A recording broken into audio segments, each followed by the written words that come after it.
Building your first funnel with System.io? In this video, I'll show you one of the smartest features for beginners, sub-accounts. I'll explain why you should create them and exactly how to set one up in under a minute. So let's dive in. First, what is a sub-account? Well, I have my account open right here, and you'll see when I go to my main account, which is this, I can click on sub-accounts, and there are several sub-accounts here. Each one is a completely separate workspace in your main System.io account. Think of it like having multiple independent mini accounts that you can switch between easily, all under one login. So here's an account, and then I can go back to the main account.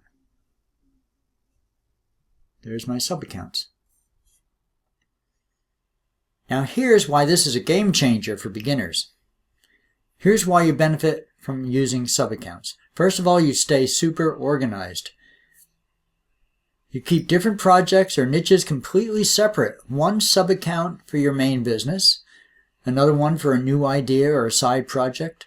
No more mixing contacts, funnels, or emails. They're all separate. You also have cleaner data and better stats. Each sub-account has its own contacts, funnels, email sequences, courses, and analytics. You get precise insights without everything jumbled together.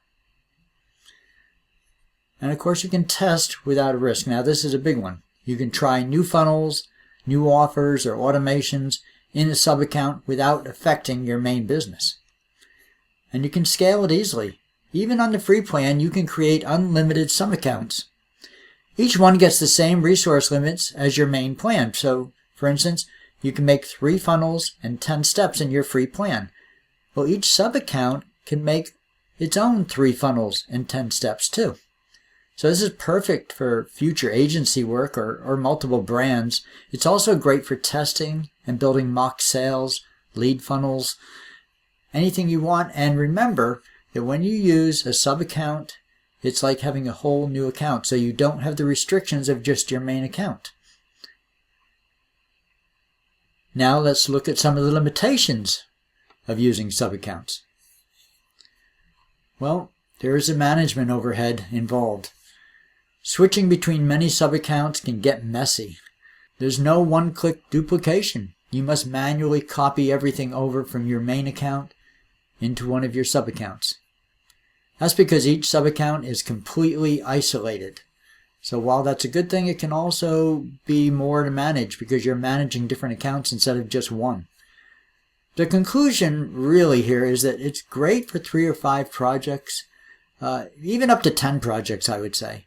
But it can become time-consuming with 10 or more active sub-accounts because it's just a lot more management involved. Opening and closing accounts, maintaining different emails.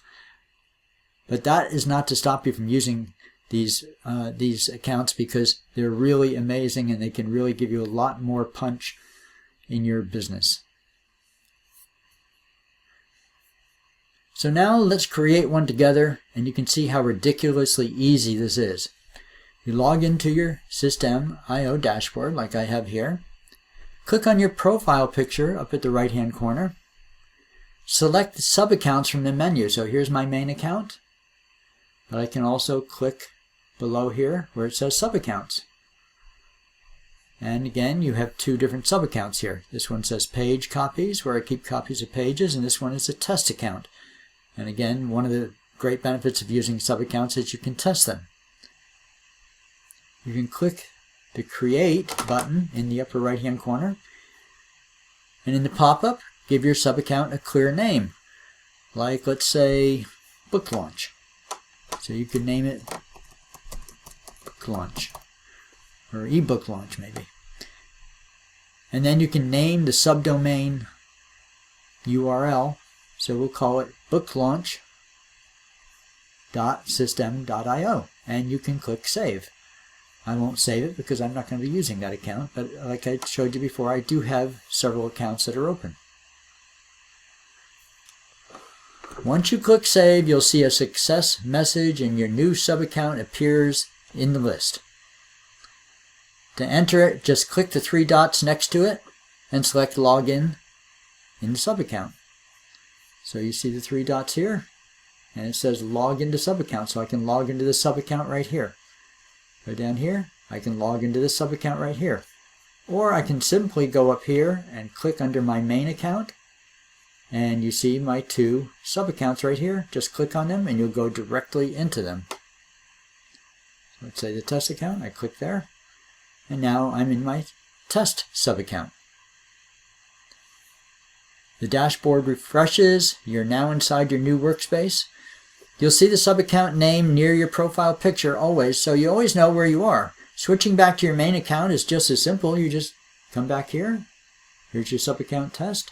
Go right back to your main account, and you're back to your main account. Now just a couple quick little tips here. When you set up a sub-account, give it a descriptive name. I have a name here that's called Test, because I know I'm using this to test some different funnels.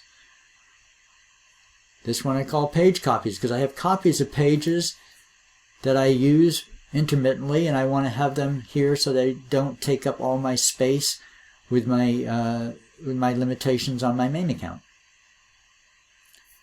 And I'd also remind you that each sub-account is fully independent, so set up payment gateways, emails, all that separately if you need them. All things considered, sub-accounts can save you lots of headache as you grow.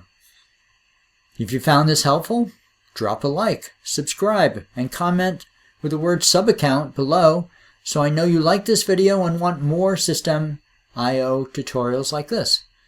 Go create your first sub-account right now, and I'll see you in the next video. Thanks for watching.